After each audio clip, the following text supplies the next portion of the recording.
Sachez que la définition que moi je vous donne aujourd'hui, c'est une définition qui est basée sur ma pratique professionnelle, sur ma formation aussi. Donc, c'est toujours possible là, que si vous parlez à d'autres art thérapeutes, ceux-ci emploient des mots, des expressions légèrement différentes par rapport à la définition de l'art thérapie. Au besoin, je vous conseille je vous réfère en fait au site de l'Association des arts thérapeutes du Québec, qui est www.aatq.org. Donc, au besoin, là, vous pourrez aller faire des recherches pour en savoir davantage là, sur d'autres définitions et d'autres façons de présenter l'art thérapie. Donc, pour ma part, la façon dont je le définis, qui ressemble beaucoup à la définition du site de la ATQ, mais c'est en fait, moi je dis que c'est une discipline des sciences humaines, l'art thérapie, qui utilise à la fois l'image, l'expression picturale et la parole dans le cadre d'une démarche en relation d'aide. C'est-à-dire que la création visuelle est vue comme un média à la démarche et c'est le client qui crée, mais c'est l'art thérapeute qui agit comme témoin, en fait, comme guide pour propulser, pour soutenir le processus créatif de la personne.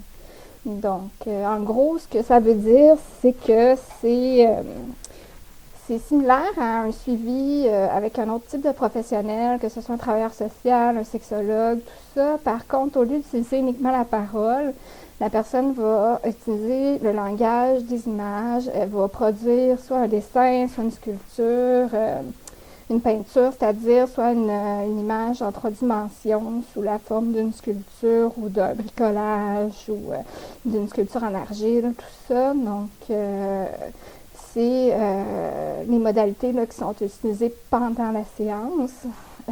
La création d'images, ça sert à quoi? En fait, ça sert à plusieurs choses. Ça sert, entre autres, à la décharge émotive. Hein. Il y a une forme de catharsis pour utiliser une expression développée par les Grecs dans l'Antiquité, il y a une catharsis qui se produit quand on crée quelque chose et ça sert aussi beaucoup à être en contact avec soi via le contact avec les matériaux. Ça nous remet en contact avec nos sens, avec nos émotions, avec notre imagination.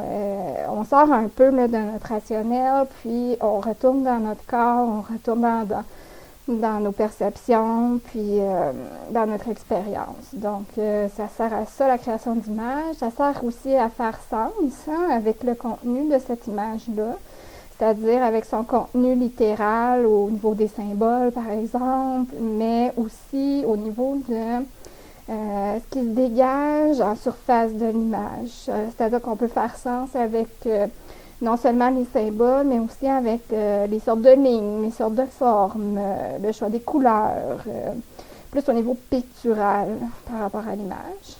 Et aussi, il y a toute la question du processus de création.